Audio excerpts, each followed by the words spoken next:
സംസ്ഥാനത്ത് വിദ്യാഭ്യാസ മേഖലയിൽ സമഗ്ര പരിഷ്കാരം ആലോചിക്കുകയാണ് സർക്കാർ. ബജറ്റ് പ്രസംഗത്തിൽ ഈ വർഷം ഏറ്റെടുക്കാൻ പോകുന്ന വലിയ ദൌത്യങ്ങളെക്കുറിച്ച് പറയുന്നു ധനമന്ത്രി കെ.എൻ. ബാലഗോപാൽ.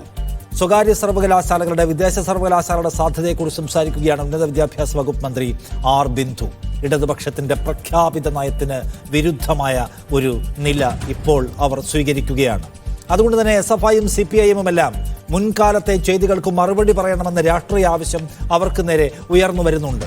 വിദേശ സർവകലാശാലകൾ സ്വകാര്യ സംവിധാനങ്ങൾ വേണം എന്ന് ആവശ്യപ്പെട്ട മുൻ ഉന്നത വിദ്യാഭ്യാസ കൗൺസിൽ വൈസ് ചെയർമാനെതിരെ കർക്കശമായ നിലപാട് സ്വീകരിച്ച പാരമ്പര്യം SFIക്കും CPIഎമ്മിനുമുണ്ട്.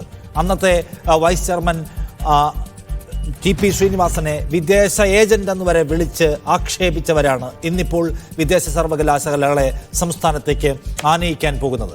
രണ്ട് ചോദ്യങ്ങൾ ഇതിനകത്തുണ്ട്. അങ്ങനെയെങ്കിൽ ചരിത്രപരമായ ഒരു മണ്ടത്തരത്തിലൂടെ 10-15 വർഷത്തെ സമയം കളയുകയാണോ ഇവിടെ ഇടതുപക്ഷം ചെയ്തത്? അത്തരമൊരു വിയോജിപ്പിലൂടെ വിദേശ സർവകലാശാലകളുടെ വരവ്, കൂടുതൽ ക്വാളിറ്റേറ്റീവായ വിദ്യാഭ്യാസം, മത്സരാധിഷ്ഠിതമായ വിദ്യാഭ്യാസ മേഖല, അങ്ങനെ എല്ലായിടത്തും മെച്ചപ്പെട്ട സൗകര്യങ്ങൾ എന്ന സാധ്യതയെ കേവലമായ എതിർപ്പ് കൊണ്ട് തടഞ്ഞു വെച്ചോ 1.5 പതിറ്റാണ്ട് കാലമെന്ന ചോദ്യം ഇടതുപക്ഷ ജനാധിപത്യ മുന്നണിയോട്, ഇടതുപക്ഷത്തോട്, CPIഎമ്മിനോട്, SFIയോട് ഇവിടെ ഉണ്ട്. മറ്റൊന്ന്, ഈ കാര്യത്തിൽ സ്വീകരിക്കുന്ന സമീപനം ഏതെങ്കിലും തരത്തിൽ വിദ്യാഭ്യാസ മേഖലയ്ക്ക് അപകടമുണ്ടാക്കുന്നതാണോ? SFI ഇപ്പോൾ ഈ കാര്യത്തിൽ വിയോജിപ്പ് രേഖപ്പെടുത്തുകയാണ്. വിദേശ സർവകലാശാലകളുടെ കടന്നുവരവിനെക്കുറിച്ച് ആശങ്കയുണ്ടെന്നും അത് സർക്കാരിനെ ധരിപ്പിക്കുകയും ചെയ്യും എന്ന് അവർ പറയുന്നു. വിദേശ സർവകലാശാലകളുടെ വരവ് നമ്മുടെ വിദ്യാഭ്യാസ മേഖലയ്ക്ക് ഈ പുതിയ കാലത്ത് അപകടമുണ്ടാക്കുന്നുവെന്ന് SFI വിചാരിക്കുന്നത് ഏതൊക്കെ ഘടകങ്ങളെ മുൻനിർത്തിക്കൊണ്ടാണ്? അവ നമ്മൾ ഗൗരവത്തിൽ എടുക്കേണ്ട ഒന്നാണോ? മുൻ മന്ത്രി MA ബേബി വിദ്യാഭ്യാസ മന്ത്രിയായിരുന്ന കാലത്ത് ഈ നീക്കം, കേന്ദ്ര സർക്കാർ നടത്തുന്ന ഈ നീക്കം രാജ്യമാകെ ഗൗരവ സ്വഭാവത്തിൽ ചർച്ച ചെയ്യുകയും എതിർക്കപ്പെടുകയും ചെയ്യേണ്ടതാണെന്നും നമ്മുടെ സർക്കാരിൻ്റെ എതിർനയം നമ്മൾ അറിയിച്ചിട്ടുണ്ട് എന്ന് പ്രസംഗിച്ചത് നമുക്ക് ഓർമ്മയുണ്ട്. MA ബേബി മുൻ SFI നേതാവ് കൂടിയാണ്. അപ്പോൾ ആ നയത്തിൽ നിന്ന് എന്തുകൊണ്ട് മാറി ചിന്തിക്കുന്നു ഇപ്പോൾ? അങ്ങനെ മാറാൻ കാലതാമസം എടുത്തോ LDF എന്നാണ് നമ്മൾ സംസാരിക്കുന്ന വിഷയം. SFI നേതാവ് അഫ്സൽ അടുത്ത മൊമെന്റിൽ പ്രതീക്ഷിക്കുന്നുണ്ട് ഈ ചർച്ചയിലേക്ക്. മുഹമ്മദ് ഷമാസ് KSU നേതാവ്, M Shajar Khan save university ഫോറത്തിൻ്റെ പ്രതിനിധി എന്നിവരാണ് നമ്മുടെ കൂടെ ഉള്ളത്. ആദ്യം ഷമാസ്, നിങ്ങൾക്ക് പലതരത്തിലുള്ള ക്വസ്റ്റ്യൻസ് ഇതിനകത്തുണ്ട് നമുക്കറിയാം. പക്ഷേ ആദ്യത്തെ ചോദ്യം, ഈ വിദേശ സർവകലാശാലകളെ ആനയിക്കാനുള്ള ഈ നയം മാറ്റത്തെ നിങ്ങൾ സ്വീകരിക്കുന്നുണ്ടോ എന്നുള്ളതാണ്.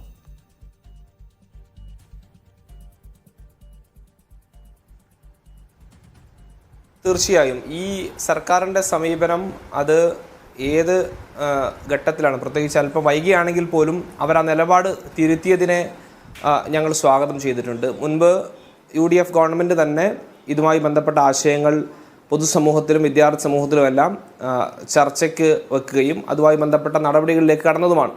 അന്ന് എതിർപ്പുമായി വാളെടുത്ത ആളുകൾ ഇന്ന് അത് തിരുത്തിയതിലുള്ള സന്തോഷം പങ്കുവെച്ചുകൊണ്ട് തന്നെ നമ്മുടെ നാടിൻ്റെ പൊതുവായ മുന്നോട്ട് പോക്കിന്, വിദ്യാഭ്യാസ മേഖലയുടെ സമഗ്രമായ അഴിച്ചുപണിക്ക്, അതിൻ്റെ നിലവാരവും അതിൻ്റെ പൊതു താല്പര്യവും എല്ലാം മുൻനിർത്തിക്കൊണ്ട് തന്നെ ഇത്തരം പഠന സൗകര്യങ്ങൾ മെച്ചപ്പെടുന്നതിൻ്റെ ഭാഗമായി വിദേശ സർവകലാശാലകൾ ഉൾപ്പെടെ നമ്മുടെ നാട്ടിലേക്ക് കടന്നു വരുന്നത് സ്വാഗതാർഹമായ ഒരു കാര്യം തന്നെയാണ്. എന്നാൽ അതിൻ്റെ പിന്നിൽ ഏതെങ്കിലും തരത്തിലുള്ള ചില അജണ്ടകളോ മറ്റ് താല്പര്യങ്ങളോ ഉണ്ടെങ്കിൽ അത് പരിശോധിക്കപ്പെടേണ്ടതായിട്ടുമുണ്ട്. ഈ ഒരു ഘട്ടത്തിൽ പെട്ടെന്ന് എന്തുകൊണ്ട് സർക്കാരിന് അങ്ങനൊരു ബോധോദയം ഉണ്ടായി എന്നതൊക്കെ നമുക്ക് വരും ദിവസങ്ങളിൽ ചർച്ച ചെയ്യപ്പെടേണ്ട ഒരു കാര്യം കൂടിയാണ്. എന്നിരുന്നാൽ പോലും വിദ്യാഭ്യാസ രംഗത്ത് കാലോചിതമായ മാറ്റങ്ങൾ ഉൾക്കൊള്ളുക എന്ന കൃത്യമായ ലക്ഷ്യം മുൻനിർത്തിക്കൊണ്ട് തന്നെ ഒരുപാട് വർഷം നമ്മൾ ഇപ്പോഴും പിറകിലാണ് എന്ന ബോധ്യത്തിൻ്റെ അടിസ്ഥാനത്തിൽ തന്നെ ആധുനിക രീതിയിലുള്ള വിദ്യാഭ്യാസം പുതുതലമുറക്ക് ഉറപ്പുവരുത്തുന്നതിന് വേണ്ടി ഇത്തരം വിദേശ സർവകലാശാലകളും സ്വകാര്യ മേഖലയുടെ പങ്കാളിത്തവുമെല്ലാം നമ്മുടെ പുതുതലമുറക്ക്, വിദ്യാർത്ഥി സമൂഹത്തിന് ഗുണകരമാകുമെന്ന പ്രതീക്ഷ തന്നെയാണ് KSUവിന് പങ്കുവെക്കാനുള്ളത്.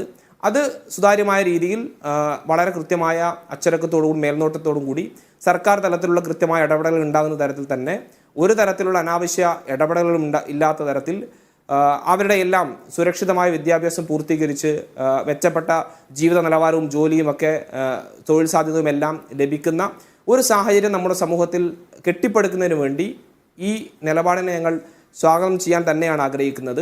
അതിലേതെങ്കിലും തരത്തിൽ പോരായ്മകൾ ഉണ്ടെങ്കിൽ അത് യഥാസമയം ചൂണ്ടിക്കാട്ടി തന്നെ KSU മുന്നോട്ട് പോകും. അവിടെ ഈ വിഷയം ഈ രീതിയിൽ പറഞ്ഞു വെക്കുമ്പോൾ തന്നെ കഴിഞ്ഞ 10-15 വർഷക്കാലം പ്രിയപ്പെട്ട ഇർഷാദ് ഇവിടെ സൂചിപ്പിച്ചതുപോലെ തന്നെ ഒരുപാട് വിദ്യാർത്ഥികളുടെ നമ്മുടെ നാട്ടിൽ നിന്ന് പലായനം ചെയ്ത നിരവധി വിദ്യാർത്ഥികളുടെ ഭാവിയെ നഷ്ടപ്പെടുത്തിയ, അവരുടെ പ്രതീക്ഷകളെ തകർത്ത്, അവരുടെ കുടുംബ പശ്ചാത്തലത്തെ പോലും താറുമാറാക്കിയ, ഒരു തരത്തിലുള്ള സാമൂഹിക സന്തുലിതാവസ്ഥയും അംഗീകരിക്കാത്ത രീതിയിൽ അതിനെ എല്ലാം തകർക്കുന്ന രീതിയിലേക്ക് ഒരു നാട്ടിൻ്റെ ഒരു വലിയ തലമുറയെ, വലിയ ഭാവിയെ തന്നെ അങ്ങ് മറ്റ് രാജ്യങ്ങളിലേക്ക് പറിച്ചു നടുന്നതിന് ഉത്തരവാദികളായ SFI പോലുള്ള സംഘടനകളും ഇവിടെ മറുപടി പറയേണ്ടതുണ്ട്. ഈ വിദ്യാർത്ഥി തലമുറയോടെങ്കിലും മാപ്പ് പറയാനുള്ള മാന്യതയെങ്കിലും 15 വർഷം പോയിന്റാണ് തുടക്കത്തിൽ ഷമാസിനുള്ളത്. ഞാനൊന്ന് പറയാം, സേവ് യൂണിവേഴ്സിറ്റി ഫോറത്തിന് പ്രതിനിധി ഷാജർ ഖാന്റെ കൂടെയുണ്ട്. ഷാജർ ഖാൻ, വിദേശ സർവകലാശാലകൾ, സ്വകാര്യ സർവകലാശാലകൾ അവയുടെ വരവിനെ എതിർത്തുകൊണ്ട് ഇടതുപക്ഷം മുന്നോട്ട് വെച്ചത് ചില ന്യായമായ കാരണങ്ങൾ അതിനകത്തുണ്ടായിരുന്നു. ഇപ്പം തന്നെ നോക്കൂ, എല്ലാവർക്കും ആക്സസ് ഉള്ള വിദ്യാഭ്യാസം എന്നതാണ് നമ്മുടെ പൊതുവിദ്യാഭ്യാസ മേഖല മുന്നോട്ട് വെക്കുന്ന ഏറ്റവും വലിയ ക്വാളിറ്റി. അതിനെ അപകടപ്പെടുത്തുന്ന ഒന്നായിരിക്കും ഇത് വേറെ ഒരു തരത്തിലേക്ക് കൊണ്ടുപോവുകയും എല്ലാവർക്കും പ്രാപ്യമല്ലാത്ത വിദ്യാഭ്യാസം എന്ന അപകടസ്ഥിതി വരികയും ചെയ്യുമെന്നാണ് അതിൻ്റെ മർമ്മപ്രധാനമായ വിയോജിപ്പ്. അങ്ങനെ ഒരു സാധ്യത ഇപ്പോഴത്തെ ഈ മാറ്റം ആലോചിക്കുമ്പോഴും ഉണ്ടോ?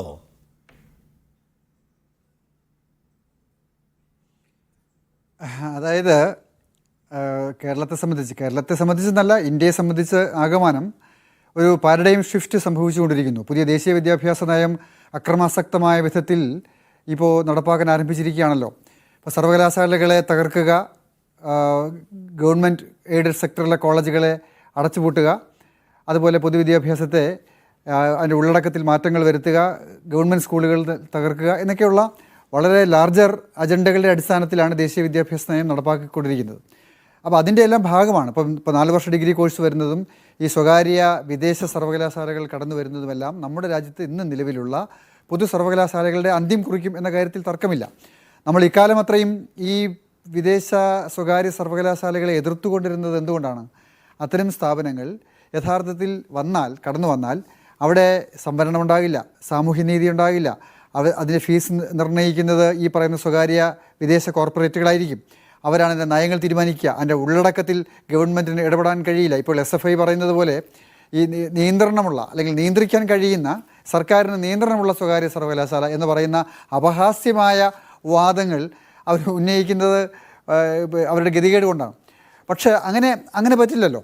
ഇപ്പോൾ ഈ സ്വകാര്യ ഏജൻസികളെ ഏൽപ്പിക്കുകയും അല്ലെങ്കിൽ സ്വകാര്യ കോർപ്പറേറ്റുകൾ വിദ്യാഭ്യാസത്തെ നിയന്ത്രിക്കുകയും പിന്നെ സർക്കാരിന് ഇടപെടാൻ എങ്ങനെയാണ് കഴിയുക? എന്തിന് സർവകലാശാലകൾക്ക് ഇപ്പം നിലവിലുള്ള സർവകലാശാല എന്താണ്?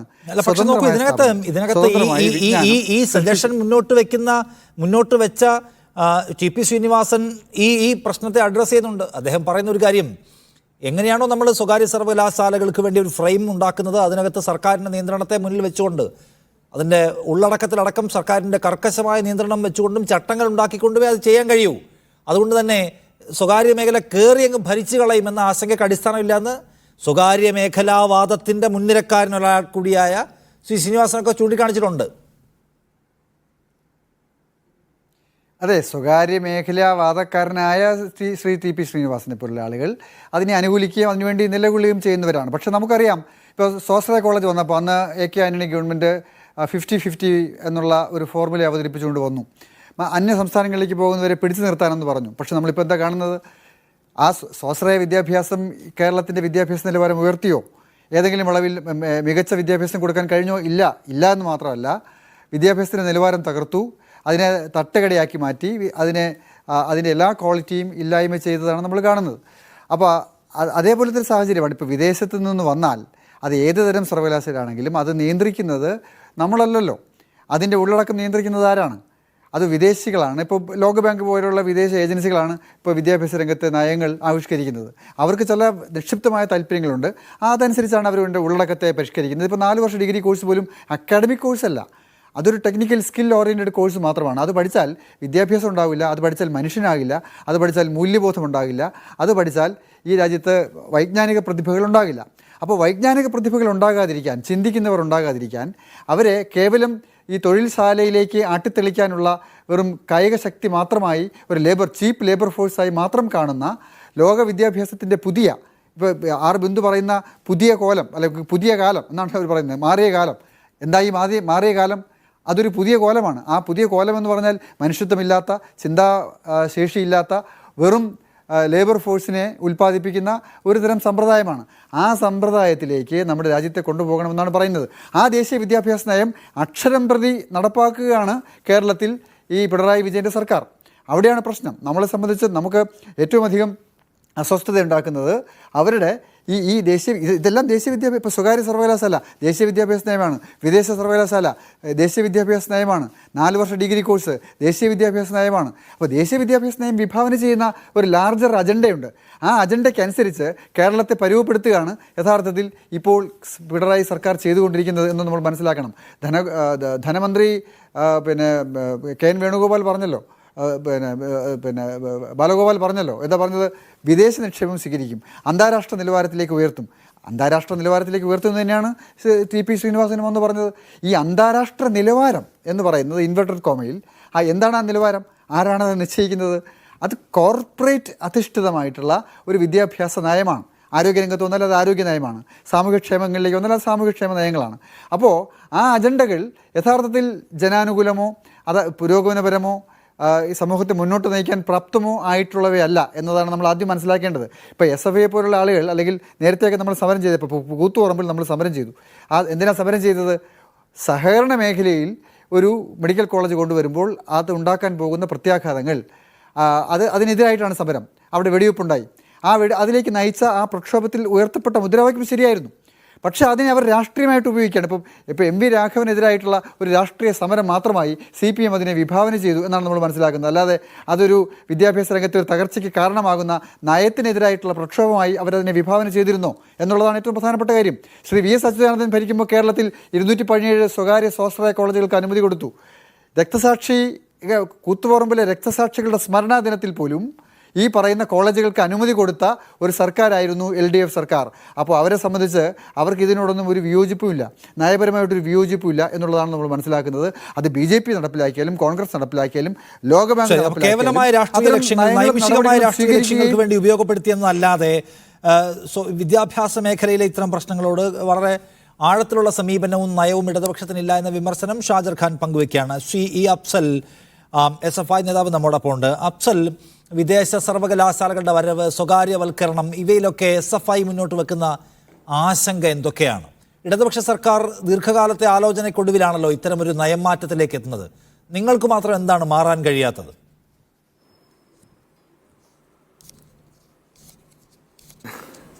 SFIയുടെ നിലപാട് SFIയുടെ സംസ്ഥാന പ്രസിഡന്റ് ഇന്ന് മാധ്യമങ്ങളോട് വളരെ കൃത്യമായി പറഞ്ഞിട്ടുണ്ട്.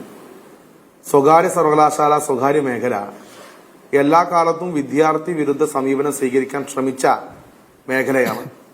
സ്വകാര്യ മേഖല ഏത് കാലത്തും വിദ്യാർത്ഥി വിരുദ്ധം മാത്രമല്ല, ജനാധിപത്യ വിരുദ്ധമായിട്ട് വിദ്യാർത്ഥികളെയും അധ്യാപകരെയും കേവലം അവരുടെ അടിമകളായി കണ്ട് ജനാധിപത്യ സ്വാതന്ത്ര്യം അനുവദിക്കാത്ത, അല്ലെങ്കിൽ അക്കാദമിക് മെറിറ്റ് പോലും പാലിക്കാത്ത, സാമൂഹിക നീതി അട്ടിമറിക്കുന്ന മേഖലയാണ് കഴിഞ്ഞ കാലത്തെ കേരളത്തിന്റെ അനുഭവം.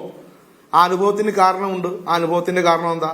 നടപ്പിലാക്കുന്ന സമയത്ത് കൃത്യമായി ചട്ടവും കൂടുമൊന്നും വെക്കാതെ ഉണ്ടാക്കിയെടുത്തു എന്നുള്ളതാണ് ആ കാലത്തെ വലിയ ആശങ്ക, വലിയ പ്രതിസന്ധി ഉണ്ടാക്കാനുള്ള കാരണം. അതിനുശേഷമാണ് കേരളത്തിന്റെ മുഖ്യമന്ത്രി പിന്നീട് കേരളത്തോട് മാപ്പെല്ലാം പറഞ്ഞത്. ഇവിടെ SFI ഉന്നയിക്കുന്ന ആശങ്ക ഇത് തന്നെയാണ്. സ്വകാര്യ മേഖലയിൽ യൂണിവേഴ്സിറ്റി വരുന്ന സമയത്ത് അത് നേരത്തെ UDF സർക്കാരിന്റെ കാലത്ത് പറ്റിയ അബദ്ധം ഇടതുപക്ഷ സർക്കാരിന്റെ കാലത്ത് പറ്റില്ല എന്നാണ് SFI വിശ്വസിക്കുന്നത്. അത് വളരെ കൃത്യമാണ്. പക്ഷേ എങ്കിലും സ്വകാര്യ മേഖലയിൽ സർവകലാശാല ആരംഭിക്കുന്ന സമയത്ത് വളരെ കൃത്യമായി സർക്കാരിന്റെ പൂർണ്ണ നിയന്ത്രണത്തോടു കൂടി മാത്രമായിരിക്കണം സ്വകാര്യ സർവകലാശാല ആരംഭിക്കേണ്ടത് എന്നാണ് SFIയുടെ നിലപാട്. പിന്നെ മറ്റൊന്ന് വിദേശ സർവകലാശാലയുടെ കാര്യമാണ്. വിദേശ യൂണിവേഴ്സിറ്റിയുടെ കാര്യത്തിൽ ഞാൻ KN ബാലഗോപാൽ ധനമന്ത്രിയുടെ ഈ ബഡ്ജറ്റ് പ്രസംഗം കേട്ട ആളാണ്. അദ്ദേഹം അത് ഇവിടെ വിദേശ സർവകലാശാലകൾ കൊണ്ടുവരുന്നത് സംബന്ധിച്ച് പരിശോധിക്കും എന്നാണ്, പരിശോധനയെ കുറിച്ചാണ് ഇപ്പോ ഒരു സൂചന നൽകിയിട്ടുള്ളത്. ഈ വിദേശ സർവകലാശാല കൊണ്ടുവരുന്നതിനോട് പൂർണ്ണമായി SFI വിയോജിപ്പാണ്. പക്ഷേ വിദേശത്തുള്ള നല്ല റിനൗണ്ട് ആയിട്ടുള്ള നല്ല പേരുള്ള കാംബ്രിഡ്ജ് പോലെയുള്ള ഓക്സ്ഫോർഡ് പോലെയുള്ള യൂണിവേഴ്സിറ്റി ഓഫ് ക്യാമ്പസ് ഒക്കെ കേരളത്തിലേക്ക് വരികയാണെങ്കിൽ ഇരുകൈയും നീട്ടി സ്വീകരിക്കാൻ SFI തയ്യാറാണ്. പക്ഷേ വിദേശത്തുള്ള ഇന്ന് നമ്മുടെ നാട്ടിലെ വിദ്യാർത്ഥികൾ പോയി പഠിക്കുന്ന വിദേശത്തെ 3ാം കിട 4ാം കിട സർവകലാശാലകളെ വെറും ഇവിടുത്തെ കച്ചവട താല്പര്യക്കാരായ മാനേജ്മെന്റിനെ പോലെ തന്നെ വെറും ധനതാല്പര്യം വെച്ച് പുലർത്തുന്ന മാനേജ്മെന്റുകളുള്ള വിദേശ സർവകലാശാലകൾ കേരളത്തിൽ കൊണ്ടുവരാൻ വേണ്ടി പാടില്ല എന്നാണ് SFIയുടെ കൃത്യമായ നിലപാട്.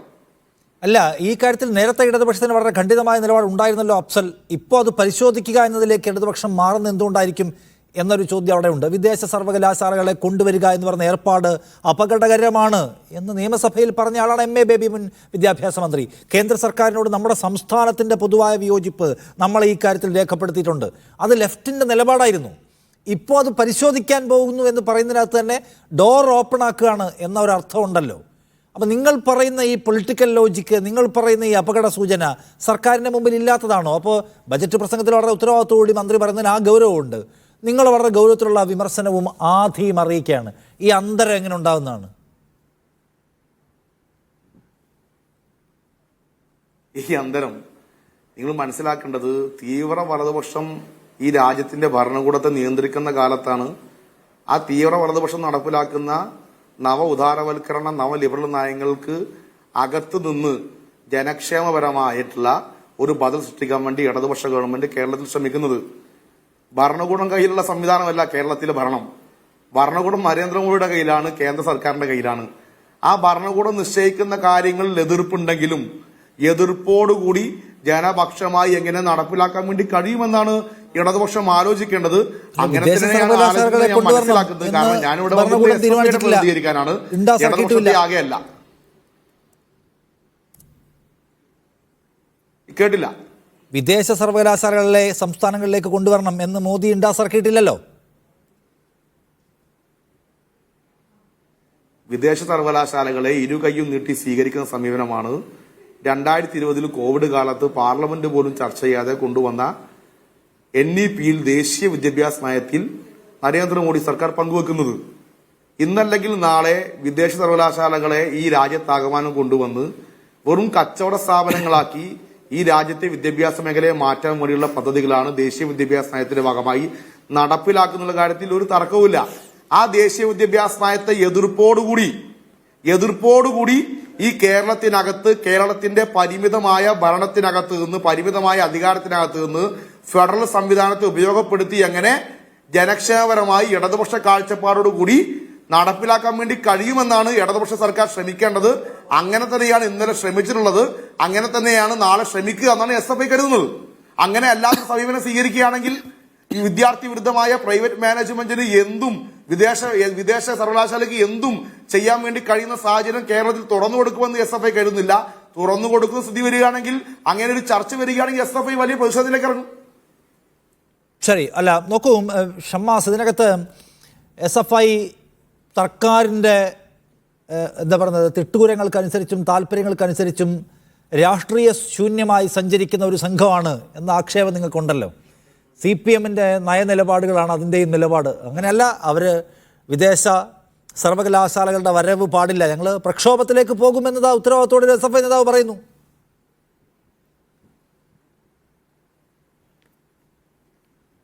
അല്ല, ഇവിടെ SFIയുടെ നിലപാടിൽ ഇരട്ടത്താപ്പ് ബോധ്യപ്പെടാൻ വേണ്ടി നമ്മൾ അധികം കൂലങ്കഷമായി ചർച്ച ചെയ്യേണ്ട കാര്യമൊന്നുമില്ല. വളരെ കൃത്യമായി ഇത് ഇന്ന് ഉന്നത വിദ്യാഭ്യാസ മന്ത്രി തന്നെ പറഞ്ഞല്ലോ, ഏതെങ്കിലും ഒരു സുപ്രഭാതത്തിൽ ബജറ്റിൽ പ്രഖ്യാപിച്ചതല്ല, മറിച്ച് വളരെ കൃത്യമായി ആലോചിച്ച് കഴിഞ്ഞ 1-2 വർഷക്കാലമായി അതുമായി ബന്ധപ്പെട്ട ചർച്ചകളും ആലോചനകളും നടന്നു വരുന്നു. ഇത് കരട് ബില്ല് തയ്യാറായിരിക്കുന്നു. ഇവിടെ SFI പ്രതിനിധി വളരെ കഷ്ടപ്പെട്ടതിനെ ന്യായീകരിക്കുന്നുണ്ട്, ഇത് അങ്ങ് നടപ്പിലാക്കാനൊന്നും പോകുന്നില്ല, അങ്ങനെ ഒരു നിർദ്ദേശം വച്ചതാണ് എന്നൊക്കെ. മന്ത്രി തന്നെ ഇന്ന് പറഞ്ഞു കരട് ബില്ല് തയ്യാറായിരിക്കുന്നു, ഞങ്ങളത് ബില്ല് പാസ്സാക്കി അതിൻ്റെ അപേക്ഷ ക്ഷണിക്കുന്ന ഉൾപ്പെടെയുള്ള കാര്യങ്ങളെക്കുറിച്ചൊക്കെ മന്ത്രി വിശദീകരിച്ചു. ഇവിടെ SFIയെ സംബന്ധിച്ചുള്ള ഇരട്ടത്താപ്പിനെ കുറിച്ച് പറയുമ്പോൾ, ഇത് 2 വർഷം മുമ്പ് എറണാകുളത്തെ പാർട്ടി സമ്മേളനത്തിൽ ഈ പറയപ്പെട്ട മുഖ്യമന്ത്രി പിണറായി വിജയൻ ഒരു നവകേരള നയരേഖ അവതരിപ്പിച്ചിട്ടുണ്ട്. ആ നവകേരള നയരേഖയിലാണ് ഈ പറയപ്പെട്ട നിർദ്ദേശങ്ങളൊക്കെ അദ്ദേഹം ഉൾക്കൊള്ളിച്ചിട്ടുള്ളത്. സ്വകാര്യ മേഖലയുള്ള പങ്കാളിത്തോടുകൂടിയുള്ള വിദേശ വിദ്യാഭ്യാസ സ്ഥാപനങ്ങളുടെ കടന്നുവരവും എല്ലാം ആ കൂട്ടത്തിൽ പരാമർശിച്ചിട്ടുണ്ട്. അതും കഴിഞ്ഞ് ഈ കണ്ണൂരിൽ വെച്ച് നടന്ന CPM-ന്റെ പാർട്ടി കോൺഗ്രസും ആ നയരേഖ അംഗീകരിച്ചിട്ടുണ്ട്. അന്നെല്ലാം വായും പൂട്ടി മിണ്ടാതിരുന്ന SFI ആണ് ഇന്നിപ്പോൾ അപാകതയൊന്നും എന്താണ് ഈ പറഞ്ഞതുപോലെ ആകുലത എന്നൊക്കെ പറഞ്ഞ് രംഗത്ത് വരുന്നത്. ഇവരാരെയാണ് ഈ വിഡ്ഢികളാക്കാൻ വേണ്ടി ശ്രമിക്കുന്നത്? SFIയെ സംബന്ധിച്ച് ഇതിനകത്ത് ഇപ്പോൾ ഇരുട്ട് തപ്പുകയാണ്. കാരണം ഇവർക്കിപ്പോൾ കഴിച്ചിട്ട് ഇറക്കാനും വല്ല, മദ്രിച്ചിട്ട് തുപ്പാനും വല്ല എന്ന് പറഞ്ഞ അവസ്ഥയാണ്.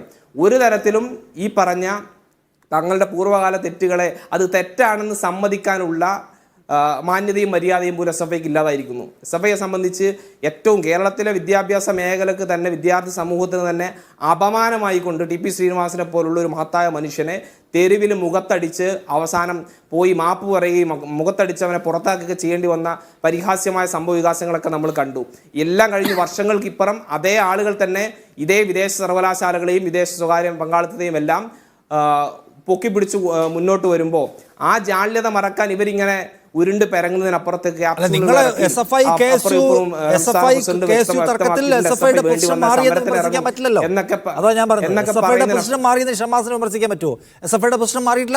പ്രസിഡന്റും നേതാവും ഒക്കെ പറയുന്നത് അല്ല. SFI അല്ല, അങ്ങനെ ഉണ്ടെങ്കിൽ ആർജവത്തിൽ ഇവിടെ ഇന്നിപ്പോ SFIയുടെ സംസ്ഥാന പ്രസിഡന്റ് വാർത്താ സമ്മേളനത്തിൽ പറഞ്ഞ കാര്യം എന്താണ്?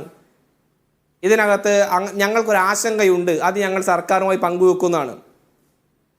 അല്ല, ഇപ്പൊ അഫ്സൽ ഇവിടെ പറഞ്ഞു ഞങ്ങൾ വേണ്ടി വന്ന ഞങ്ങൾ പ്രക്ഷോഭം നടത്തുന്നതാണ്. ഇത് ആരാ ഇവിടെ ഭരിക്കുന്ന? KSU ആണല്ലോ, കോൺഗ്രസ് ആണോ ഭരിക്കുന്നത്? ഇവർക്കെല്ലാം കൃത്യമായ സ്വാധീനമുള്ള, ഇവർക്കെല്ലാം പറയാൻ ബന്ധമുള്ള, ചർച്ച ചെയ്യപ്പെടേണ്ട ഈ പറഞ്ഞ ഉന്നത വിദ്യാഭ്യാസ വകുപ്പ് മന്ത്രിയും ഇത് പ്രഖ്യാപിച്ച പഴയ പൂർവ്വകാല SFI നേതാവ് KN ബാലഗോപാലും പാർട്ടി നേതാക്കൾ, ഇവർക്കെല്ലാം പാർട്ടി വേദികളുണ്ടല്ലോ. ഇതെല്ലാം ഏതെങ്കിലും തരത്തിൽ ബാലഗോപാൽ വീട്ടിൽ നിന്ന് രാവിലെ എഴുതി കൊണ്ടുവന്ന ബഡ്ജറ്റൊന്നുമല്ലല്ലോ അവതരിപ്പിക്കുന്നത്. കൃത്യമായി പാർട്ടിയുടെയും ഭരണത്തിന്റെയും സർക്കാരിന്റെയും പൊതുവായ നിലപാടും സമീപനവും തന്നെ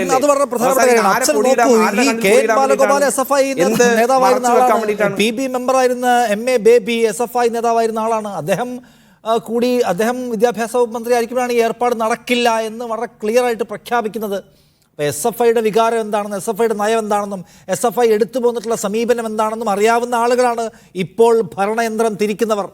അവരാണ് തീരുമാനിക്കുന്നത് നമുക്ക് തൽക്കാലം പഴയ നിലപാട് മാറ്റിവെക്കാം, പുതിയത് അഡോപ്റ്റ് ചെയ്യാം എന്ന് തീരുമാനിക്കുന്നത്. അതുകൊണ്ട് അതായത് SFI നേതാക്കൾ ഇപ്പോൾ അനുശ്രീയും അഫ്സലും അപ്പുറത്ത് മാറിയിരുന്ന് ഞങ്ങൾക്ക് വിയോജിപ്പുണ്ട്, ഞങ്ങൾ ആശങ്ക അറിയിക്കും എന്ന് പറഞ്ഞാൽ ഇതിലെ നിങ്ങളുടെ ധാർമ്മികമായ ഉത്തരവാദിത്തവും ഇരട്ടത്താപ്പ് എന്ന ആരോപണവും അവസാനിക്കുന്നതല്ല.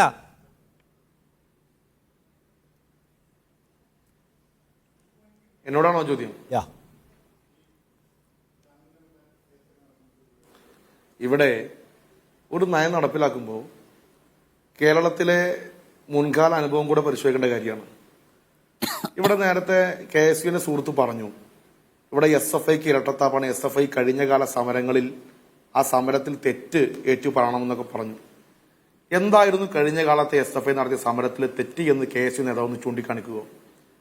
SFI നടത്തിയ സമരം സ്വാശ്രയ കോളേജുകൾ ആരംഭിക്കുന്ന സമയത്ത് യഥേഷ്ടം NOC അപേക്ഷിക്കുന്നവനെല്ലാം ഏത് കടമുറിക്കും, ഏത് പെട്ടിക്കൂടിനും, ഏത് തൊഴുത്തിലും സ്വാശ്രയ കോളേജ് ആരംഭിക്കാൻ വേണ്ടി NOC കൊടുക്കാൻ വേണ്ടി KSUവിന്റെ മുൻ നേതാവ് ആന്റണി മുഖ്യമന്ത്രിയായിരുന്ന മന്ത്രി സർക്കാർ തീരുമാനിച്ച സമയത്ത് അന്ന് SFI self financing college EP ശ്രീനിവാസന്റെ കരണത്തടിച്ചത് ഏത് സമരത്തിന്റെ പേരിലായിരുന്നു അഫ്സലെ? നിങ്ങൾ TP ശ്രീനിവാസന്റെ കരണത്തടിച്ചത് ഏത് സമരത്തിന്റെ പേരിലായിരുന്നു? അതിന് മറുപടി പറയും. അല്ല അതൊന്ന് പറഞ്ഞു പോയാൽ മറുപടി പറഞ്ഞു പോയാൽ നന്നായിരുന്നു. ഇതിലെന്താ ഇടപെടുമ്പോ ശബ്ദം എനിക്ക് തോന്നുന്നു ഷമ്മാസിനേക്കാൾ വലിയ ശബ്ദമുള്ള ആളാണ് ഞാൻ. ഇടപെട്ട് കഴിഞ്ഞാൽ പിന്നെ അങ്ങോട്ടും ഇങ്ങോട്ടും ഇടപെടാൻ നേരം. അങ്ങനെ വേണ്ട. നിങ്ങൾ പറഞ്ഞോ, നിങ്ങൾ ഉന്നയിച്ചത് എല്ലാം മറുപടി പറഞ്ഞിട്ട് ഞാൻ പോവുള്ളൂ. മറുപടി പറയാൻ നിങ്ങൾ ലഭിച്ച ഞാനൊരു ക്ലാരിറ്റി വരുത്താമേ. ഇതിനകത്ത് UDF സർക്കാർ സ്വീകരിച്ച സമീപനങ്ങളോട് താങ്കൾക്ക് മറുപടി പറയാം. ഒപ്പം തന്നെ TP ശ്രീനിവാസന്റെ കരണത്തടിക്കേണ്ടി വന്ന സാഹചര്യം കൂടി വിശദീകരിക്കണം. അതാണ് ഷമ്മാസിന്റെ പോലും. ഓക്കെ, കരണത്തടിക്കേണ്ട TP ശ്രീനിവാസന്റെ കരണത്തടിച്ച സാഹചര്യം എല്ലാ കാലത്ത് SFI തള്ളി പറഞ്ഞാണ്. SFI ആ സമയത്ത് തന്നെ നടപടിയെടുത്ത് പുറത്താക്കിയാണ്. പക്ഷേ അന്ന് നടത്തിയ സമരം UDF സർക്കാർ കേരളത്തിലെ വിദ്യാഭ്യാസ മേഖല കച്ചവടവൽക്കരിക്കുന്ന സമീപനത്തിനെതിരായിരുന്നു. അതിനു മുമ്പ് ഞാൻ നേരത്തെ പറഞ്ഞ ഷമ്മാസ് ഇടപെട്ട് അത് ഒന്ന് നിർത്തിവെപ്പിച്ച കാര്യം ഒന്ന് പറഞ്ഞു പൂർത്തീകരിക്കട്ടെ. ശ്രീനിവാസന്റെ മുഖത്തടിച്ച സംഭവം ആ ആക്ടിനെ നിങ്ങൾ തള്ളി പറഞ്ഞിട്ടുണ്ട്. പക്ഷെ ആ സമരത്തിന്റെ കോസിനെ മെറിറ്റിനെ നിങ്ങൾ തള്ളി പറഞ്ഞിട്ടില്ലല്ലോ. ആ സമരത്തിന്റെ മെറിറ്റിനെ അപ്രസക്തമാക്കുന്ന നയവ്യതിയാനത്തിലേക്കാണ് എന്ന പ്രശ്നം അവിടെ ഉണ്ട്. അതിനകത്ത് തന്നെ TP ശ്രീനിവാസൻ അദ്ദേഹം ഉന്നത വിദ്യാഭ്യാസ കൗൺസിൽ വൈസ് ചെയർമാനായി മുന്നോട്ട് വെച്ചിട്ടുള്ള റിപ്പോർട്ടുകളെ അടിസ്ഥാനപ്പെടുത്തിയാണ് നിങ്ങളുടെ വിമർശനം. ആ റിപ്പോർട്ടിന്റെ കണ്ടന്റ് അഡോപ്റ്റ് ചെയ്യാൻ പോവാണ് ഇപ്പോ എന്നതാണ് മനസ്സിലാക്കേണ്ടത്. ശ്രീ നിഷാദ് ഞാനത് പറയും. പക്ഷെ ഞാൻ നേരത്തെ പറഞ്ഞു വന്ന കാര്യം പൂർത്തീകരിക്കണം എന്ന് ഞാൻ പറഞ്ഞുള്ളൂ. അത് കഴിഞ്ഞ കാലങ്ങളിൽ SFI നടത്തിയ സ്വാശ്രയ കോളേജുകൾ ആരംഭിക്കുന്ന സമയത്തുണ്ടായ സമരം, ആ സമരം തെറ്റാണ് എന്ന് ഷമ്മാസിന് തോന്നുന്നുണ്ടെങ്കിൽ സെൽഫ് ഫിനാൻസിംഗ് കോളേജിൽ KSU യൂണിറ്റ് കമ്മിറ്റി ഉണ്ടെങ്കിൽ സെൽഫ് ഫിനാൻസിംഗ് കോളേജിൽ പഠിക്കുന്ന KSUക്കാരോട് ചോദിച്ചാൽ മതി. SFI അന്ന് എണ്ണി എണ്ണി പറഞ്ഞ ആശങ്കകൾ ആന്റണി സർക്കാർ മാനേജ്മെന്റുകളിൽ നിന്ന് കോള വാങ്ങി, വോട്ടിന് വേണ്ടി കോള വാങ്ങി ആരംഭിച്ച സെൽഫ് ഫിനാൻസിംഗ് കോളേജുകൾ വിദ്യാഭ്യാസ കച്ചവടം ഇന്ന് ജിഷ്ണു പ്രണോയിമാരെ സൃഷ്ടിച്ചുകൊണ്ടിരിക്കുകയാണ്. അത് SFI നടത്തിയ സമരം അത് സത്യമാണ്. ഇടിമുറികളുള്ള കലാലയങ്ങൾ, സ്വാശ്രയ കോളേജുകൾ കേരളത്തിൽ പ്രവർത്തിക്കുന്നു എന്നുള്ളത് കേരളം കണ്ടതാണ്. SFIയുടെ സമരം പ്രസക്തമാണ്. അത് ക്യാമ്പസിലെ വിദ്യാർത്ഥികൾക്കറിയാം. ഇനി TP ശ്രീനിവാസന്റെ കാര്യം ഞാൻ നേരത്തെ നടപടി സ്വാശ്രയ കോളേജുകൾക്കെതിരെ നിങ്ങൾ സമരം നടത്തിയ അഫ്സൽ, ആ പോയിന്റ് ഞാൻ കേട്ടു. അപ്പോൾ സ്വാശ്രയ കോളേജുകൾക്ക് ബൈ ഡിഫോൾട്ട് ചില പ്രശ്നങ്ങളുണ്ടെന്നാണ് അഫ്സൽ പറയുന്നത്. അങ്ങനെയാണെങ്കിൽ സ്വാശ്രയ കോളേജുകൾക്ക് LDF സർക്കാർ എടുത്ത സമീപനം എന്താണ്? എത്ര കോളേജുകൾ പെർമിറ്റ് ചെയ്തു ഇടതുപക്ഷ ജനാധിപത്യ മുന്നണി സർക്കാർ? പിന്നീട് എന്താണ് LDF സർക്കാർ എടുത്ത സമീപനം എന്താണ്? LDF സർക്കാർ 2006 അധികാരത്തിൽ വന്ന LDF സർക്കാർ MAB വിദ്യാഭ്യാസ മന്ത്രിയായിരുന്ന കാലത്ത് സ്വകാര്യ സ്വാശ്രയ പ്രൊഫഷണൽ കോളേജ് നിയന്ത്രിക്കാൻ വേണ്ടി നിയമസഭയിൽ ബില്ല് അവതരിപ്പിച്ച് ആ നിയമസഭ ബില്ല് പാസ്സാക്കിയത് ശ്രീ നിഷാദിന് ഓർമ്മയുണ്ടോ?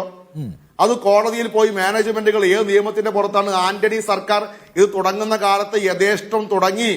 അത് അന്ന് സർക്കാർ അനുവദിച്ചു. അന്നൊരു ചട്ടവും ഒരു കൂടും ഒരു നിയമവും കൊണ്ടുവന്നില്ല. അതുകൊണ്ട് ഈ നിയമം നിലനിൽക്കില്ല എന്ന് പറഞ്ഞാൽ അന്ന് കോടതിയിൽ ഇവരത് ചലഞ്ച് ചെയ്ത് നിയമത്തെ അപ്രസക്തമാക്കി മാറ്റിയത്. നിയമം കൊണ്ടുവന്ന് നിയന്ത്രിക്കാൻ വേണ്ടി തീരുമാനിച്ചായിരുന്നു ഇടതുപക്ഷ ഗവൺമെന്റ്.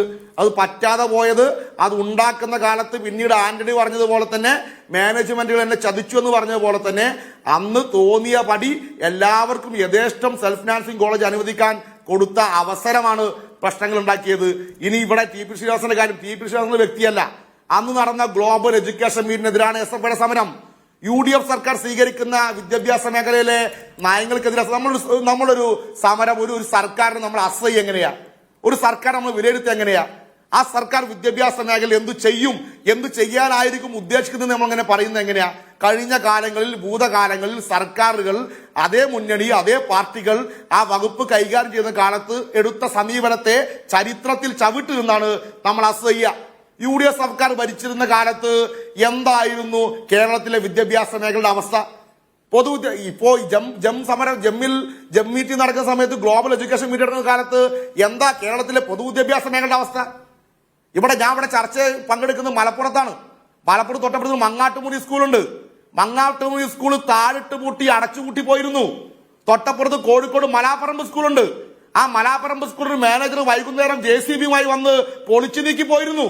ആ മലാപ്പറമ്പ് സ്കൂളും മങ്ങാട്ടുമുറി സ്കൂളും നെഞ്ചു വിരിച്ച് നൂറുകണക്കിന് വിദ്യാർത്ഥികൾ പഠിക്കുന്ന പൊതുവിദ്യാഭ്യാസ സ്ഥാപനമായി മാറി. അവ വിദ്യാഭ്യാസ മേഖലയിൽ ഇടതുപക്ഷം എടുക്കുന്ന സമീപനവും ഞങ്ങൾ കാണുന്നുണ്ട്, വലതുപക്ഷത്തിന്റെ കച്ചവട താല്പര്യവും ഞങ്ങൾ കാണുന്നുണ്ട്. UDF സർക്കാർ കൊണ്ടുവരാൻ വേണ്ടി ശ്രമിച്ചത് കച്ചവട താല്പര്യമാണ്. അതുകൊണ്ട് തന്നെയാണ് എതിർത്തത്. എന്നാൽ കഴിഞ്ഞ കാലങ്ങളിൽ വിദ്യാഭ്യാസ മേഖലയിൽ ജനപക്ഷമായ, വിദ്യാർത്ഥിപക്ഷമായ ഇടതുപക്ഷ നിലപാട് സ്വീകരിച്ച ഇടതുപക്ഷ ഗവൺമെന്റിൽ ഞങ്ങൾക്ക് പൂർണ്ണ വിശ്വാസമുണ്ട്.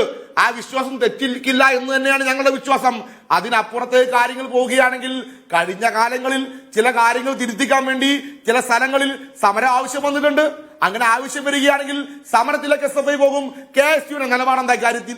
ഇവിടെ KSU നേതാവ് ഇങ്ങനെ വന്ന് പറയുന്നുണ്ടല്ലോ, സ്വകാര്യ സർവകലാശാലയുടെ കാര്യത്തിൽ, വിദേശ സർവകലാശാലയുടെ കാര്യത്തിൽ KSUവിന്റെ നിലപാടെന്താണ്?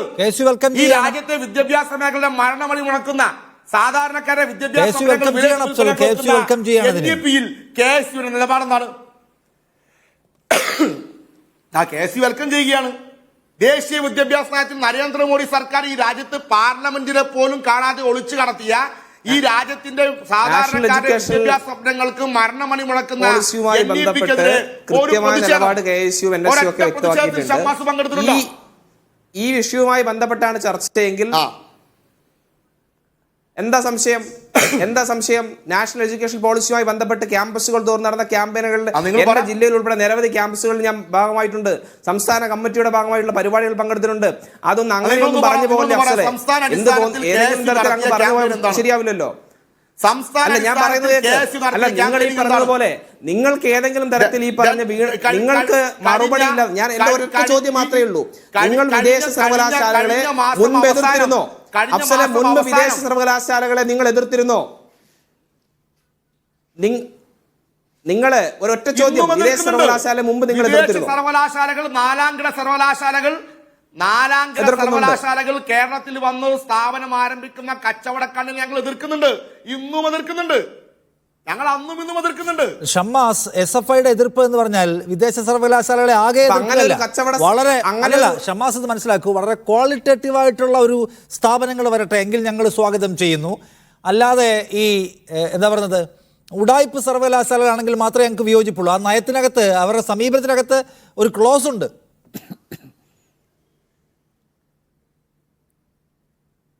ആ വ്യക്തത കുറവുണ്ടായിരുന്നു. പക്ഷെ അതിനകത്ത് ഒളിഞ്ഞിരിക്കുന്ന ഒരു കാര്യം കൂടെയുണ്ട്. ഇപ്പോൾ ഈ സംസ്ഥാനം ഭരിക്കുന്ന എല്ലാം കച്ചവടമാക്കി മാത്രം മുന്നോട്ട് പോകുന്ന ഇടതുപക്ഷ സർക്കാരിൽ SFIക്ക് വിശ്വാസമില്ല. ഇതിനകത്ത് കച്ചവടം കടന്നുകൂടുവെന്ന ഒരു സംശയം SFI ബാക്കി വെക്കുകയാണ്. അതാണെന്ന് ക്ലാരിഫൈ ചെയ്താൽ നന്നായിരുന്നു. ശരി, ഞാൻ പറയാം. ഷാജർ ഖാൻ നോക്കുന്നത് SFI പറയുന്ന പോയിന്റ് എന്താണ്? SFI പറയുന്ന പോയിന്റ് വിദേശ വിദ്യാഭ്യാസത്തിന്റെ ഭാഗമായിട്ട്, വിദേശ സർവകലാശാലയുടെ ഭാഗമായിട്ട് ഓക്സ്ഫോർഡും കേംബ്രിഡ്ജും ഒക്കെ വരുന്നെങ്കിൽ വരട്ടെ, അല്ലാത്തവർ വരണ്ട. മറ്റത് വരികയാണെങ്കിൽ നമ്മളെ സംബന്ധിച്ച് ഗുണപരമായ കാര്യമാണല്ലോ, അതുകൊണ്ട് നമ്മൾ അതിനെ ആ നിലയ്ക്ക് എടുക്കണമെന്നാണ് SFIയുടെ ഒരു വിശദീകരണം. എന്ത് തോന്നുന്നു താങ്കൾക്ക്? അല്ല, കേരളത്തെ വിദ്യാഭ്യാസ കച്ചവടത്തിൻ്റെ ഒരു ഹബ്ബാക്കി മാറ്റാനാണ് ഇപ്പോൾ LDF സർക്കാർ നീങ്ങിക്കൊണ്ടിരിക്കുന്നത്. ഇപ്പോൾ പുതിയ ദേശീയ വിദ്യാഭ്യാസ നയം അപ്പടി നടപ്പാക്കുക മാത്രമല്ല, കേരളത്തിൻ്റെ വിദ്യാഭ്യാസ മണ്ണിലേക്ക് വിദേശ സർവകലാശാലകളെയും ഫോറിൻ ഡയറക്റ്റ് ഇൻവെസ്റ്റ്മെൻറ്റും സ്വീകരിച്ചുകൊണ്ട് യഥാർത്ഥത്തിൽ വാണിജ്യ സ്ഥാപനങ്ങൾ, വിദ്യാഭ്യാസ കച്ചവടത്തിന് ആക്കം കൂട്ടുകയാണ്. അപ്പോൾ ഞാൻ നേരത്തെ സൂചിപ്പിച്ചല്ലോ, VS അച്യുതാനന്ദ സമയത്ത് 217 സ്വാശ്രയ കോളേജുകൾ ആരംഭിച്ചു. അതിനുശേഷം 100 കണക്കിന് സ്വാശ്രയ കോളേജുകൾക്ക് അനുമതി കൊടുത്തു. വിദ്യാഭ്യാസ കച്ചവടം കേരളത്തിൻ്റെ മണ്ണിൽ ഊട്ടിയുറപ്പിച്ചതിൽ നിർണായകമായ പങ്ക് വഹിച്ച ഒരു സർക്കാരാണ് യഥാർത്ഥത്തിൽ LDF സർക്കാർ. ഇപ്പോഴും വിദ്യാഭ്യാസ കച്ചവടം, ഇപ്പോൾ ബാലഗോപാൽ എന്താ പറഞ്ഞുകൊണ്ടിരിക്കുന്നത്, ഒരു ഉന്നത വിദ്യാഭ്യാസ നിക്ഷേപത്തിന് വേണ്ടിയിട്ട് വീണ്ടും ഇപ്പോൾ നേരത്തെ പറഞ്ഞ ഈ GEM ഉണ്ടല്ലോ, ഗ്ലോബൽ എഡ്യൂക്കേഷൻ മീറ്റിൽ ഈ വിദേശ നിക്ഷേപം സ്വീകരിക്കാൻ UDF ഗവൺമെൻറ് ശ്രമിച്ചപ്പോൾ അതിനെ എതിർത്തു എന്ന് പറയുന്ന SFI ഇപ്പോൾ LDF സമാനമായ ഒരു വിദേശ നിക്ഷേപം വിദ്യാഭ്യാസ രംഗത്ത് കൊണ്ടുവരുവാൻ ശ്രമിക്കുകയാണ് എന്നിപ്പോൾ പരസ്യമായി പ്രഖ്യാപിച്ചിരിക്കുകയാണല്ലോ. അപ്പോൾ അതിനെ എതിർത്തുകൊണ്ട് രംഗത്ത് വരുമോ? ഇപ്പോൾ ഇവിടെ 4 വർഷ ഡിഗ്രി കോഴ്സ് കൊണ്ടുവന്നു, ദേശീയ വിദ്യാഭ്യാസ നയത്തെ നടപ്പിലാക്കലാണ്. ഈ പറയുന്ന സ്വകാര്യ സർവകലാശാലയും വിദേശ സർവകലാശാലയും എല്ലാം യഥാർത്ഥത്തിൽ ദേശീയ വിദ്യാഭ്യാസ നയത്തിന് നടപ്പിലാക്കലല്ലേ അഫ്സൽ അത് വായിച്ചിട്ടുള്ളതാണല്ലോ, രേഖ വായിച്ചിട്ടുള്ളതാണല്ലോ, നന്നായിട്ട് അറിയാവുന്ന ആളാണല്ലോ. അപ്പോൾ പിന്നെ എന്തുകൊണ്ടാണ് ഇപ്പോൾ ആശങ്ക കുമാരന്മാരായിട്ട് നിങ്ങൾ നിൽക്കുന്നത്? അപ്പോൾ കേരളത്തെ വിദ്യാഭ്യാസ കച്ചവടത്തിൻ്റെ ഒരു കേന്ദ്രമാക്കി മാറ്റുമ്പോൾ അതിനെ ചെറുക്കാൻ, അതിനെ എതിർക്കാൻ അതിനുള്ള ശക്തി SFIക്ക് ഇല്ല എന്നുള്ളതല്ലേ? പിണറായി സർക്കാരിനെ എതിർക്കാൻ നിങ്ങൾക്ക് കഴിയില്ല. നിങ്ങൾ BJPയെ എതിർക്കാത്തതുപോലെ തന്നെ കേന്ദ്ര സർക്കാരിനെ എതിർത്തുകൊണ്ട് ആ നയത്തിനെതിരായ ഒരു പ്രക്ഷോഭം ദേശീയ തലത്തിൽ പോലും ശക്തമായൊരു പ്രക്ഷോഭം നടത്താൻ SFIക്ക് കഴിയുന്നില്ല എന്നുള്ളത് നരേന്ദ്രമോദിയുടെ കയ്യിലാണ്. നരേന്ദ്രമോദി കൊണ്ടുവരുന്ന നയപരിപാടികൾ നടപ്പിലാക്കാൻ പലപ്പോഴും ബാധ്യതപ്പെടും. അതിനകത്തെന്ത് മാത്രം ഒരു തിരുത്തൽ ശക്തിയായിട്ട് എത്ര നിൽക്കാൻ കഴിയും എന്നതിൻ്റെ പരമാവധി എഫേർട്ട് പിണറായി വിജയൻ എടുക്കുന്നുണ്ട്. പക്ഷേ എല്ലാം എപ്പോഴും കഴിയില്ലല്ലോ എന്നതാണ് അവരുടെ വാദം. ഒരിക്കലുമല്ല നിഷാദ്. അതായത് വിദ്യാഭ്യാസം കൺകറന്റ് ലിസ്റ്റിലാണ്. കേരളത്തിൻ്റെ വിദ്യാഭ്യാസ നയം കേരളത്തിന് തീരുമാനിക്കാം, നമുക്കത് നടപ്പിലാക്കാൻ കഴിയും. പക്ഷേ ഇവർ പറയുന്നത്, ഇപ്പം നമ്മൾ നോക്കൂ, ഇന്ത്യയിൽ ദേശീയ വിദ്യാഭ്യാസ നയം ഇത്രയും ഏറെ ഇപ്പോൾ സ്കൂൾ തലത്തിൽ നടപ്പിലാക്കുന്നു, കോളേജ് തലത്തിൽ നടപ്പിലാക്കുന്നു, B.Ed കോളേജുകൾ അടച്ചുപൂട്ടാൻ പോകുന്നു.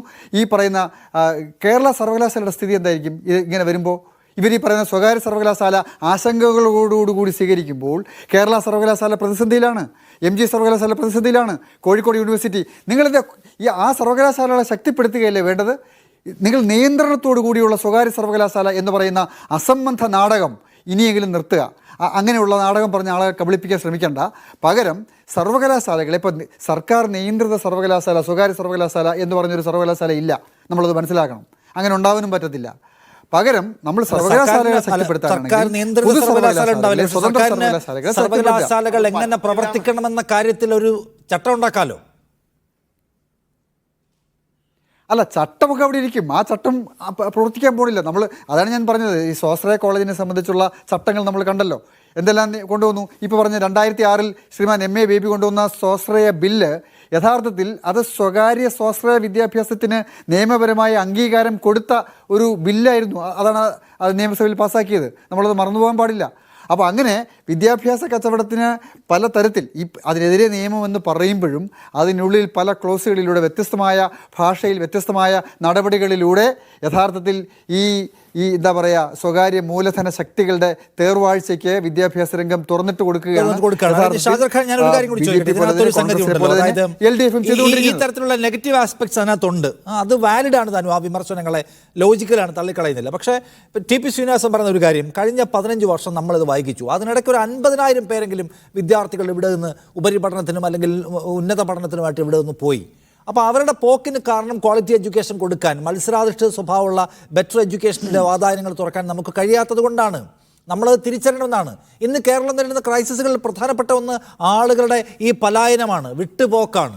അപ്പോൾ എന്തുകൊണ്ട് ആളുകൾ പോകുന്നുള്ള സ്റ്റഡീസിൽ അവർക്ക് മെച്ചപ്പെട്ട വിദ്യാഭ്യാസ സാഹചര്യം, ഇവിടെ അവശേഷിക്കുന്നവർക്കെങ്കിലും മെച്ചപ്പെട്ട തൊഴിൽ വിദ്യാഭ്യാസ എന്താ പറയുന്നത് സൗകര്യങ്ങൾ ഉണ്ടാക്കുക എന്നതൊരു പ്രധാന സംഗതിയായിട്ട് സർക്കാരിൻ്റെ മുമ്പിൽ വരികയാണ്. അപ്പോൾ സർക്കാർ എടുക്കുന്ന ഒരു സ്റ്റെപ്പായിട്ട് ഇതിനെ കാണാൻ കഴിയുകയില്ല. മറിച്ച് ഇത് കേവലമായ കച്ചവടമാണ് എന്ന് നമുക്ക് തറപ്പിച്ച് പറയാമോ?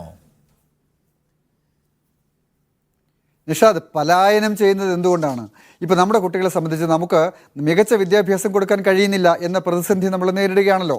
കേരളത്തിൻ്റെ സർവകലാശാലകളുടെ വിദ്യാഭ്യാസ നിലവാരത്തെ ഇവർ തകർത്ത് കളഞ്ഞു, അതിൻ്റെ വിശ്വാസ്യത തകർത്ത് കളഞ്ഞു, അതിൻ്റെ പരീക്ഷ, അതോടൊപ്പം തന്നെ സർട്ടിഫിക്കറ്റുകളുടെ അതിൻ്റെ മാനദണ്ഡങ്ങൾ, അതിൻ്റെ യോഗ്യത, അതിൻ്റെ ക്രെഡിബിലിറ്റി, ഇതെല്ലാം തകർത്ത് കളഞ്ഞു. എന്തിനാണ് തകർക്കുന്നത്?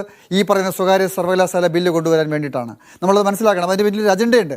അപ്പോൾ അങ്ങനെ തകർക്കുകയും ഇവിടെ ജോലി കിട്ടില്ല, ഇവിടുത്തെ അക്കാദമിക വിദ്യാഭ്യാസം ഇപ്പോൾ ജോലി കിട്ടില്ല എന്നതിൻ്റെ പേരിൽ അക്കാദമികമായ വിദ്യാഭ്യാസത്തെ കൊടുക്കാതിരിക്കുകയാണ് ചെയ്യുന്നത്. ഇപ്പോൾ 4 വർഷ ഡിഗ്രി കോഴ്സ് വന്നാൽ അമേരിക്കയിലെ സർവകലാശാലയിൽ 4 വർഷ ഡിഗ്രി കോഴ്സ് ഉണ്ടെങ്കിൽ ആ 4 വർഷ കോഴ്സ് എന്ന് പറയുന്നത് ഒരു ട്രേഡാണ്, ഒരു സ്കില്ലാണ്, ഒരു പ്രത്യേകമായ ഒരു ജോബാണ്, ഒരു ജോബ് ഓറിയൻറ്റഡ് സംഭവം മാത്രമാണ്. അതൊരു അക്കാഡമിക് കോഴ്സല്ല, അതൊരു ഉന്നതമായ വിദ്യാഭ്യാസമല്ല. അപ്പം ഇപ്പോൾ കേരളത്തിൽ നിലവിലുള്ള ബിരുദ വിദ്യാഭ്യാസത്തിൻ്റെ നിലവാരമൊന്നും 4 വർഷ ഡിഗ്രി കോഴ്സിനുണ്ടാവത്തില്ല. കാരണം 4 വർഷ ഡിഗ്രി കോഴ്സ് എന്ന് പറയുന്നത് ഒരു വർഷത്തെയോ 6 മാസത്തെയോ ഡിപ്ലോമ കോഴ്സിലൂടെ വിദ്യാഭ്യാസം അവസാനിപ്പിക്കാൻ കഴിയുന്നതാണ്. ഒരു പണി പഠിക്കുക എന്നുള്ളത് മാത്രമാണ്, ഒരു സ്കിൽ ഓറിയൻറ്റഡ് ആയിട്ടുള്ള സാധനം മാത്രമാണ്. ദേശീയ വിദ്യാഭ്യാസത്തെ വിഭാവന ചെയ്യുന്നത് ബൗദ്ധിക പ്രതിഭകളെ ഇല്ലാതാക്കുകയും ചിന്തയെ ഇല്ലാതാക്കുകയും കേവലം പണിക്കാരെ സൃഷ്ടിക്കുകയും ചെയ്യുക, അവരെ വിദേശത്തേക്ക് കയറ്റി അയക്കുക, അതല്ലെങ്കിൽ വിദേശത്ത് നിന്ന് വിദേശവുമായിട്ടൊരു കൊളാബറേഷൻ ഉണ്ടാക്കുക. ആ കൊളാബറേഷൻ, അമേരിക്കൻ സർവകലാശാലകളുമായിട്ടുള്ള കൊളാബറേഷന് വേണ്ടി അമേരിക്കയിൽ ഇപ്പോൾ നടന്നുകൊണ്ടിരിക്കുന്ന വില കുറഞ്ഞ ആ കോഴ്സിലേക്ക് ഈ കേരളത്തിലും സമാനമായ കോഴ്സ് ആരംഭിക്കാം. ചീപ്പ് ലേബർ ഫോഴ്സിനെ സൃഷ്ടിക്കുകയാണ് യഥാർത്ഥത്തിൽ ഇവർ ചെയ്യുന്നത്. അപ്പോൾ അതുകൊണ്ട് ആ നയത്തിനനുസരിച്ച് നമ്മുടെ വിദ്യാഭ്യാസത്തെ ഉടച്ചു വാർക്കുകയല്ല, തകർക്കുകയാണ് എന്ന് വേണമെങ്കിൽ കൃത്യമായിട്ട് നമുക്ക് പറയാൻ പറ്റും.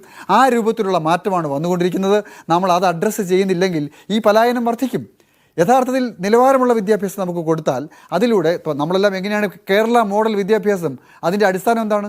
ഉന്നതമായ നിലവാരമുള്ള വിദ്യാഭ്യാസം, സർവകലാശാലകളുടെ ഉയർന്ന ബൗദ്ധിക നിലവാരം, അങ്ങനെയുള്ളവരെ സൃഷ്ടിക്കാൻ നമുക്ക് കഴിഞ്ഞിരുന്നു എന്ന ചരിത്രം, അതെല്ലാം വെച്ചിട്ടാണല്ലോ നമ്മൾ മുന്നേറിയത്. പക്ഷേ ഇപ്പോൾ എന്താ സ്ഥിതി?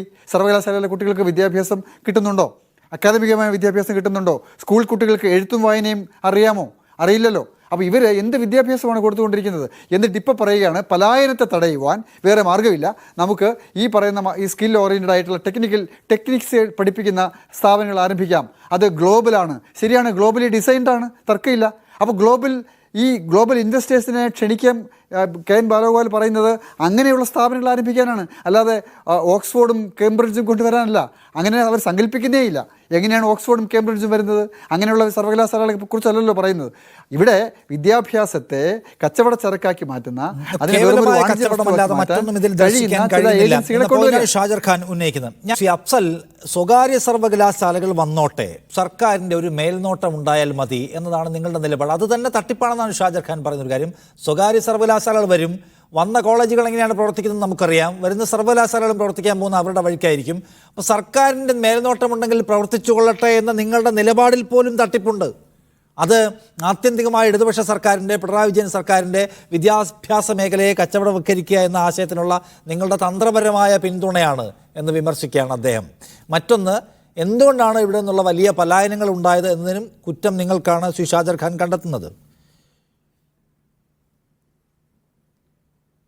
നോക്കൂ ശ്രീ നിഷാദ്, ഇവിടെ ചർച്ച ചെയ്യാനും ചാൽമുറിയിൽ ഇരുന്ന് വിപ്ലവം സംസാരിക്കാനും വലിയ ഇടതുപക്ഷക്കാരനാണെന്ന് പറയാനും ഒക്കെ എളുപ്പമാണ്. ഇപ്പൊ ഇവിടെ പറഞ്ഞല്ലോ SFI എന്തു സമരം ഏറ്റെടുത്തു NEP-ക്കെതിരെ ദേശീയ വ്യാപകമായിട്ട് എന്നുള്ളത്. അദ്ദേഹം കണ്ണ് അടച്ചിരിക്കുകയാണ്.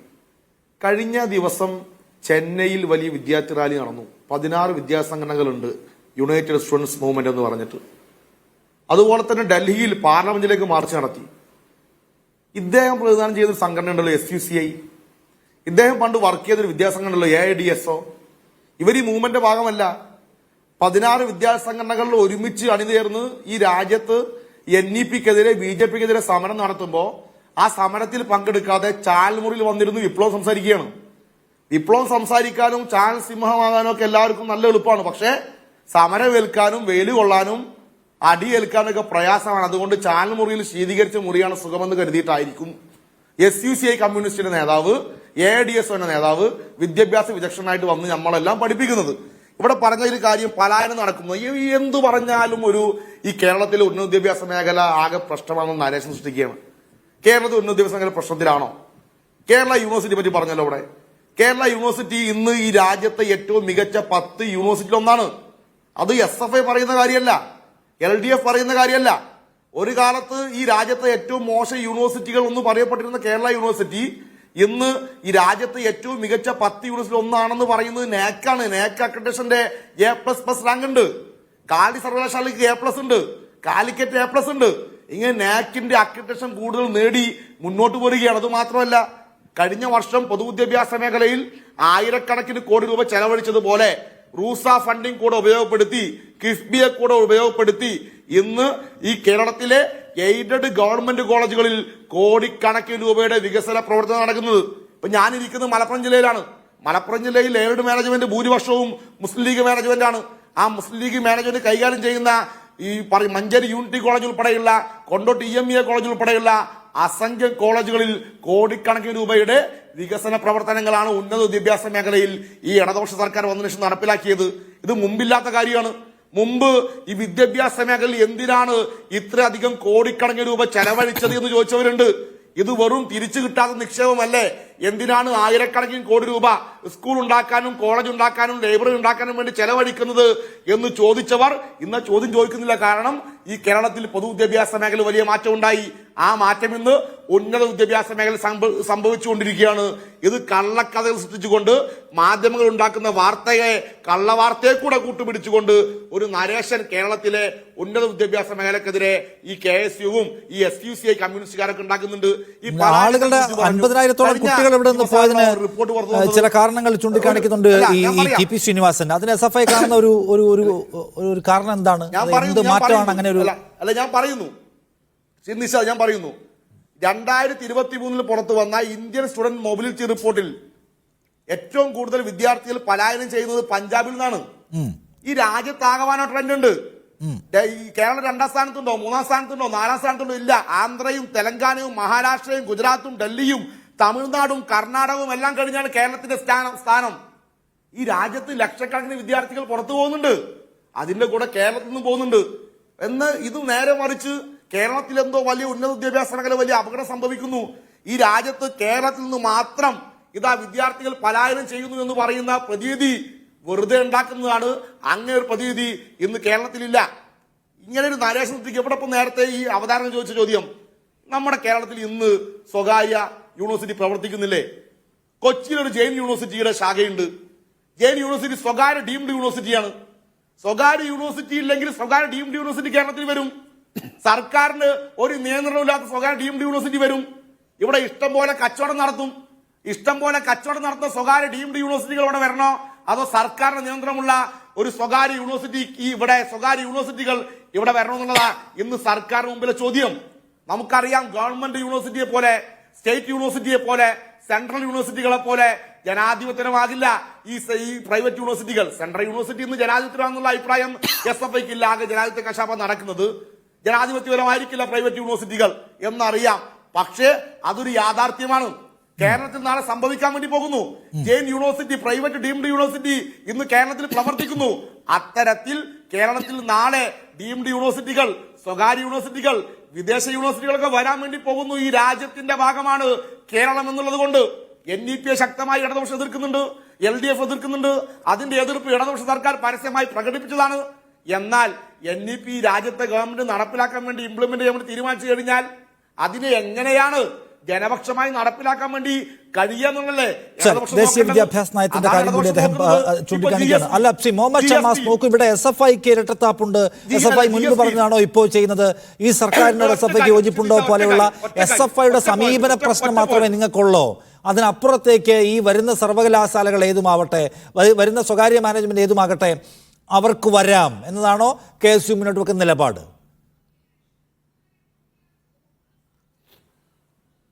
ഒരിക്കലുമല്ലല്ലോ നിഷാദ്. ഞാൻ ആദ്യം തന്നെ തുടക്കത്തിൽ താങ്കളുടെ ചോദ്യത്തിന് മറുപടി ഞാൻ അതിൻ്റെ കൃത്യമായ ഉത്തരം ഞാൻ നൽകുകയുണ്ടായി.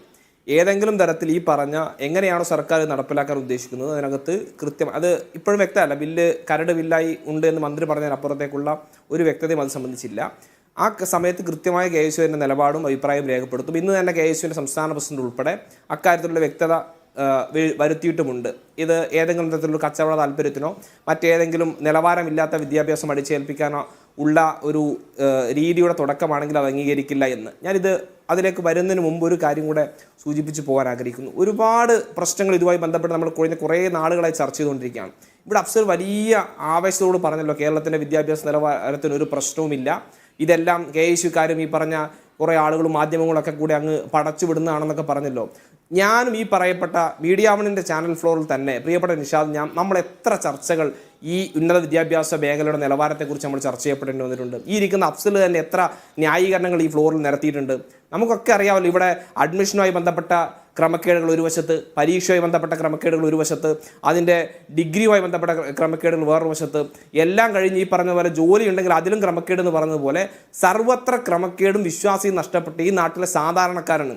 ഏതൊരു രക്ഷിതാവിനും തങ്ങളുടെ മക്കളുടെ വിദ്യാഭ്യാസത്തെക്കുറിച്ച് ആശങ്കയുണ്ടാവും, അതിൻ്റെ നിലവാരത്തെക്കുറിച്ച് ആശങ്കയുണ്ടാവും. അവർ സ്വപ്നം കാണുന്നത് ഈ പറഞ്ഞതുപോലെ തങ്ങളുടെ മക്കൾ ഉന്നതമായ വിദ്യാഭ്യാസം കൈവരിച്ച് നല്ല നിലവാരത്തിലുള്ള ജോലിയും സമ്പാദിച്ച് ഈ നാടിനും സമൂഹത്തിനും കുടുംബത്തിനുമെല്ലാം ഉപകാരപ്രദമാകുന്ന രീതിയിലേക്ക് അവർ ഉയർന്ന് വളർന്നു വരണമെന്ന് ആഗ്രഹിക്കുന്ന ഒരു സമൂഹത്തിനിടയിലേക്കാണ് ഈ പറഞ്ഞ ക്രമക്കേടുകളുടെ കെട്ടിവർ അയച്ചു വിടുന്നത്. അവിടെയാണോ ഈ വിദ്യാഭ്യാസ നിലവാരത്തെക്കുറിച്ച് ഇവർ അഭിമാനം കൊള്ളുന്നത്? ഇവിടെ വളരെ പ്രയാസപ്പെട്ട് കഷ്ടപ്പെട്ട് തന്നെയാണ് നമ്മുടെ നാട്ടിലെ സാധാരണക്കാർ തങ്ങളുടെ മക്കളുടെ വിദ്യാഭ്യാസം പൂർത്തീകരിക്കുന്നത്.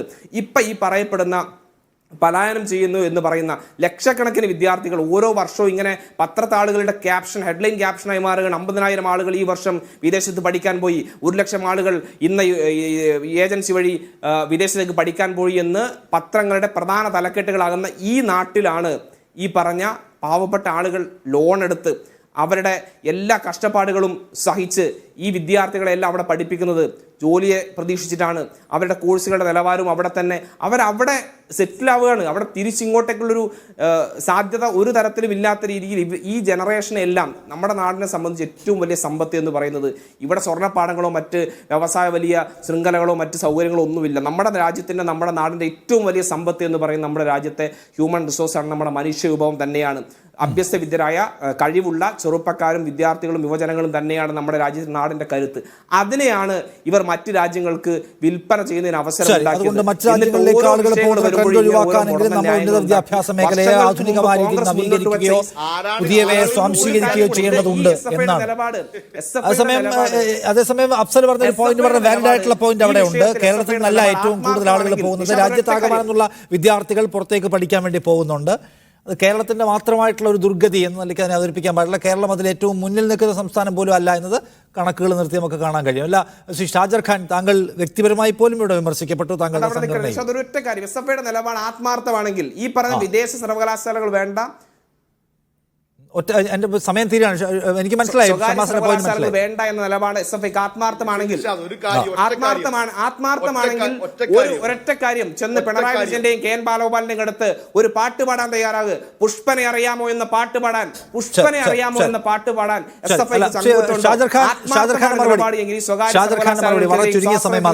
ശബ്ദിക്കുന്നതിൽ ഒരു തരിമ്പെങ്കിലും ആത്മാർത്ഥതയുണ്ടെങ്കിൽ പോയി ആ പാട്ടൊന്ന് പാടിക്കൊടുക്ക്. പിണറായി പഴയ സമരം ഓർമ്മിപ്പിക്കുകയാണ് ഷാജർ ഖാൻ. എനിക്ക് മറുപടിയുടെ അവസരം തരണേ. എല്ലാവരും സംഘടനയെ ആക്രമിക്കുന്നത്, എനിക്ക് വളരെ അവസരം തരണം. ഷാജർ ഖാൻ, താങ്കൾ ഈ അതായത് താങ്കളും താങ്കളുടെ സംഘടനയും വിമർശിക്കപ്പെട്ടു. അതിനുള്ള മറുപടി ചെറിയ സമയം. ഓക്കെ അല്ല, വ്യക്തിപരമായ ആക്ഷേപങ്ങൾക്ക് അല്ലെങ്കിൽ സംഘടനാപരമായ ആക്ഷേപങ്ങൾ ചർച്ച ചെയ്യേണ്ട വേദിയല്ലല്ലോ ഇത്. നമ്മളെ സംബന്ധിച്ചിടത്തോളം നമ്മുടെ സമൂഹത്തെ ബാധിക്കുന്ന വളരെ സുപ്രധാനമായ ഒരു വിഷയമാണ് ചർച്ച ചെയ്യുന്നത്. ആ വിഷയത്തിൽ SFI എടുത്തിരിക്കുന്ന നിലപാട് എതിർത്തുകൊണ്ട് നടപ്പിലാക്കുക എന്ന് പറയുന്ന LDFിൻ്റെ ഇരട്ടത്താപ്പിന് പിന്തുണ കൊടുക്കുകയാണ്. എല്ലാ കാലത്തും അതെ, അവർ സ്വാശ്രയ കോളേജിനെ എതിർത്തുകൊണ്ട് നടപ്പിലാക്കും, അതുപോലെ ഫീസ് വർധനവ് എതിർത്തുകൊണ്ട് നടപ്പിലാക്കും. ഇവിടെ ഇപ്പോൾ 4 വർഷ കോഴ്സിനെ എതിർത്തുകൊണ്ട് നടപ്പിലാക്കുന്നു. വിദ്യാഭ്യാസത്തെ അടിമുടി തകർക്കുന്ന പുതിയ ദേശീയ വിദ്യാഭ്യാസ നയം മോദി സർക്കാരിൻ്റെ അജണ്ട അവർ എതിർത്തുകൊണ്ട് കേരളത്തിൽ നടപ്പിലാക്കുകയാണ്. അങ്ങനെ ഒരു ഇരട്ടത്താപ്പിലാണ് അവർ ചെയ്തുകൊണ്ടിരിക്കുന്നത്.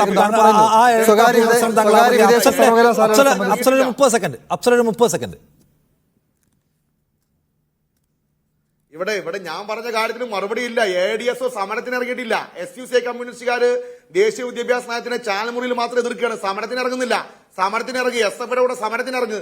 ഇവിടെ പുഷ്പനെ കുറിച്ച് പറഞ്ഞു. ഇവിടെ പരിയാരം മെഡിക്കൽ കോളേജ് വിദ്യാഭ്യാസ സംരക്ഷണ സമ്മേളനം നടത്തി. സ്വകാര്യ സ്വത്താക്കാൻ